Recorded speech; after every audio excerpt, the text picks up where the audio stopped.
When it comes to crucial conversations, we're often our own worst enemy. And at the heart of our problems are our motives.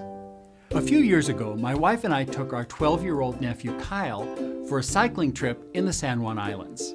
Kyle's from Iowa and had never seen the ocean before. We wanted to create a memory he would never forget and build a strong relationship with him. We began in the little town of Anacortes, Washington, and took the ferry over to the first island.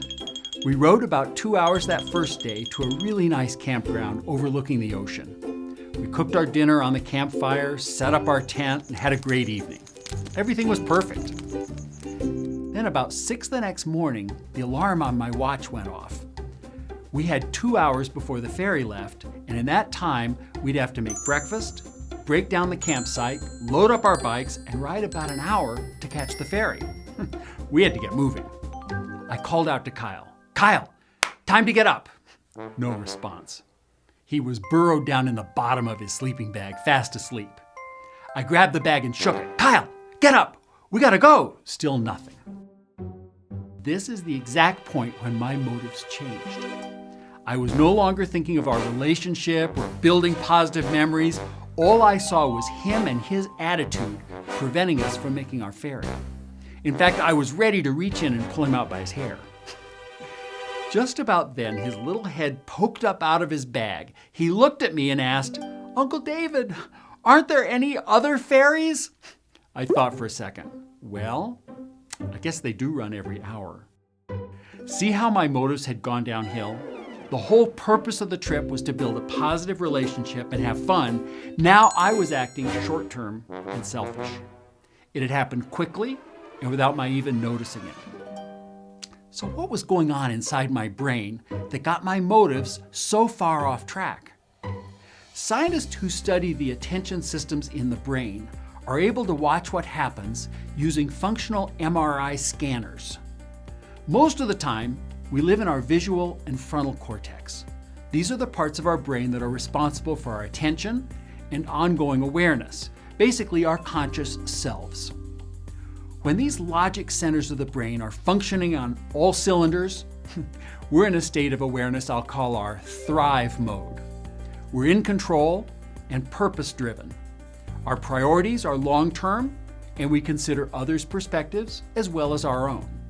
Thrive mode is us at our best. However, all this changes the instant a threat is perceived. The right hemisphere of our inferior frontal cortex, a part of our brain that's more animalistic in nature, cuts in and takes over from the superior frontal cortex, our logical brain. It purges whatever we were thinking of, our long-term goals, our charitable thoughts, whatever, and replaces those thoughts with an exclusive focus on the threat.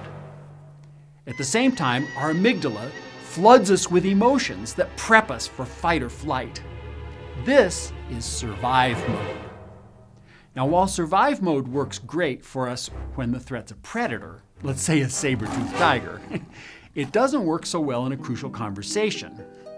When you're talking to your boss or a team member or your spouse, in order to be effective, we need to break free from survive mode. The key to breaking free is to understand that our prefrontal cortex doesn't just evaluate the threat once. It processes and reprocesses the threat, running it through the same neural networks that were used for the original detection.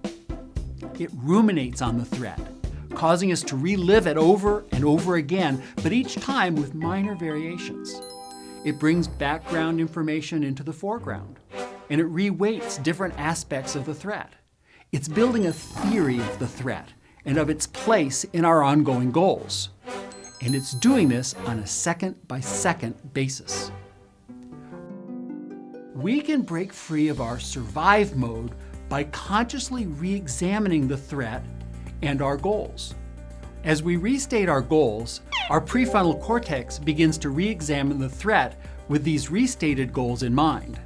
And we move from survive mode back to thrive mode and can get a crucial conversation back on track. So back to Kyle. I'm ready to drag Kyle out of his sleeping bag by his hair. What could I have done to re-engage my brain in the moment to get my motives back on track? Well, I could ask myself, what do I really want here? For me, for Kyle, for our relationship?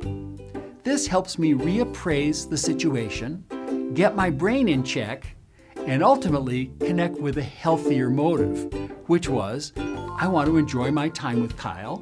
I want him to enjoy his time with me.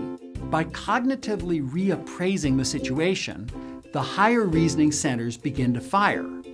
I connect with a healthier motive, my behavior changes, and I'm ready to crawl back in my sleeping bag and enjoy a lazy morning.